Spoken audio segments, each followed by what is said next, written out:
Yksi tärkeimmistä tavoista päivittää sun ruokavalio on laittaa lautaselle värejä. Eli syödä enemmän kasviksia, marjoja ja hedelmiä.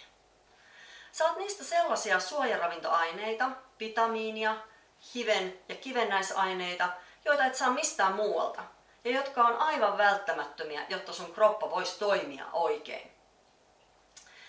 Lisäksi saat kasviksista paljon antioksidantteja. Antioksidantit on ikään kuin ruostesuojaa sun kropalle. Kasviksesta saat paljon kuituja, jotka edistää vatsan toimintaa ja pitää kylläisenä. Lisäksi kasvikset on hyvin emäksisiä, eli ne tasapainottaa sitä muutoin yleensä vähän hapanta ruokavaliota. Mitä happamampi meidän elimistö on, sen alttiimpi se on sairastumiselle. Ja lisäksi kasviksista ja marjoista saat hitaita hiilihydraatteja, jotka pitää myös energiatason ja verensokerin tasaisena.